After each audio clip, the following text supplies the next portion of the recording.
Shalom bagi kita Bapak Ibu Saudara kekasih, di dalam nama Tuhan Yesus kita berjumpa kembali di renungan harian Kristen pada hari ini. Sebelum kita mendengar firman Tuhan, kita boleh berdoa di hadapan Tuhan. Bapa, kami boleh bersyukur buat pagi hari ini, buat kasih, rahmat, penyertaan Tuhan nyata sepanjang malam hari. Tuhan jaga, lindungi kami sehingga kami hari ini boleh bangun tidak kekurangan satu apapun, semua tidak terlepas dari anugerah kebaikan Tuhan bagi kami. Bapa, terima kasih kami boleh bersyukur, berbangga punya Allah seperti Engkau, Allah yang dahsyat dan luar biasa, Allah yang menyatakan kasih, rahmat, penyertaan yang sempurna bagi kami. Patutlah Tuhan ditinggikan dan disembah dalam setiap kehidupan kami, karena kami percaya Engkau Bapa yang melebihi segala sesuatu yang ada di bumi, di surga, dan di bawah kolong langit ini ya Tuhan. Segala sesuatu kepunyaan-Mu lah, dan kami boleh patut bersyukur, berterima kasih, karena Engkau layak dipuji, disembah, dan dimuliakan atas setiap kehidupan. Di dalam setiap kehidupan kami boleh bersyukur, berterima kasih kepadamu buat rahmat-Mu yang selalu baru setiap hari. Terima kasih Tuhan buat kekuatan, kesehatan yang Tuhan berikan bagi kami. Apapun masalah kami, sakit penyakit kami, dan segala sesuatu tanggungan dalam hidup kami mau serahkan semuanya dalam pengasihan-Mu. Biar Engkau yang beracara, ambil alih dan memimpin kami terus kepada kebenaran-Mu yang senantiasa boleh kami hidup di dalamnya. Terima kasih Bapa, di dalam nama Tuhan Yesus kami berdoa bersyukur kepadamu. Amin. Baik Bapak Ibu Saudara, kita boleh belajar dari kebenaran firman Tuhan pada hari ini di dalam Mazmur 15. Siapakah yang boleh datang kepada Tuhan? Tuhan, siapa yang boleh menumpang dalam kemah-Mu? Siapa yang boleh diam di gunung-Mu yang kudus?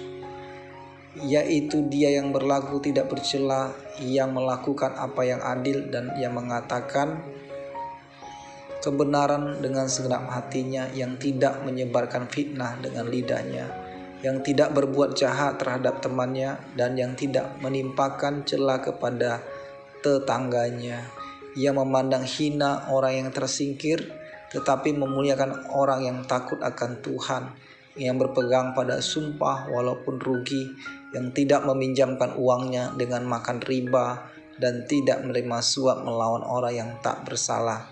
Siapa yang berlaku demikian tidak akan goyah selama-lamanya.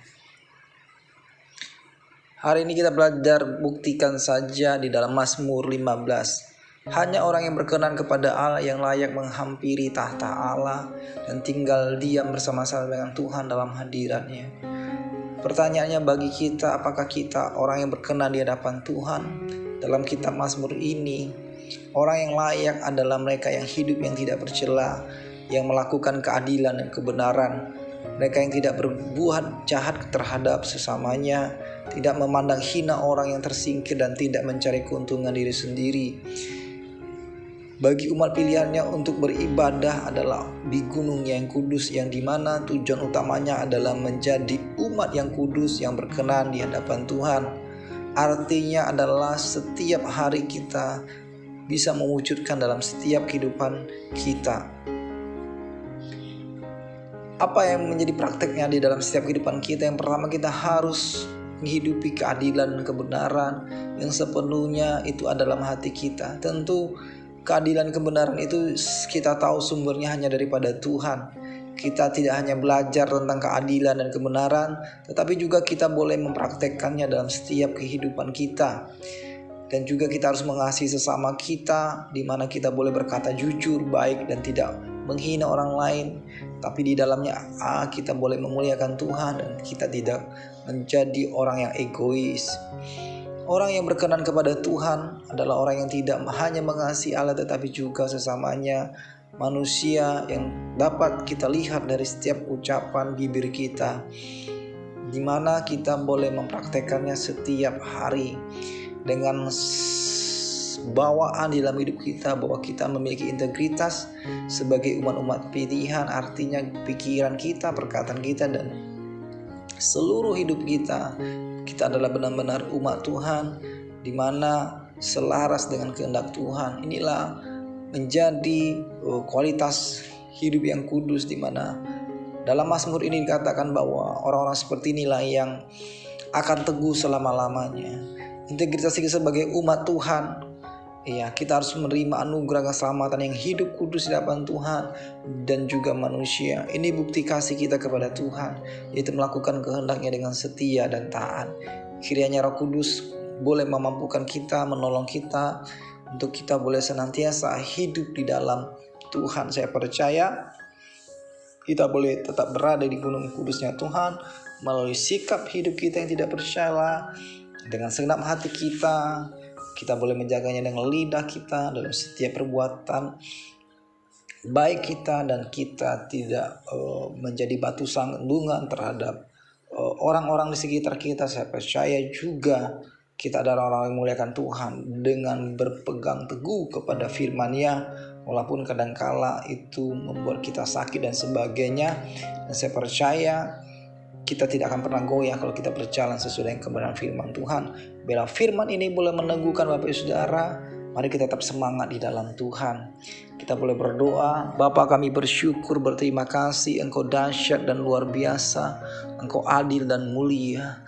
Bapa, jadikan kami menjadi anak-anak orang yang hidup benar, kudus dan berkenan di hadapan Tuhan, sehingga kami boleh duduk diam di kaki-Mu, di gunung kudus-Mu, sehingga kami adalah orang-orang yang benar, orang yang tidak bercela, yang hidup kami berintegritas di hadapan Tuhan, yaitu melakukan kehendak Bapa dan juga di hadapan manusia, melalui perkataan perbuatan kami dan seluruh sikap hidup kami sehari-hari, ya Tuhan, sehingga benar-benar kami adalah orang-orang yang tetap kuat dan tidak goyah, ya Tuhan Yesus. Terima kasih, mampukan kami menghidupi firman-Mu ini di dalam setiap kehidupan kami. Kami percaya kami mampu dan kami mau belajar, karena Tuhan yang senantiasa memimpin kami, mengajari kami, memampukan kami dengan kuat kuasa-Mu, ya Tuhan Yesus.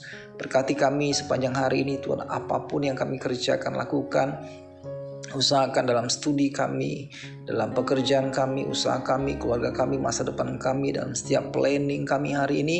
Tuhan yang merahmati kami, memberkati kami. Tuhan yang merendah-rendah berkat-Mu dengan luar biasa. Dengan percaya penyertaan Tuhan sempurna dan pembelaan Tuhan sempurna dalam setiap kehidupan kami, karena kami percaya Engkau Bapa yang dipermuliakan. Terima kasih Tuhan. Segala pujian, syukur, hormat, kemuliaan hanya bagi nama-Mu, dan di dalam nama Bapa, Anak, dan Roh Kudus, di dalam nama Tuhan Yesus kami berdoa dan mengucap syukur kepada-Mu.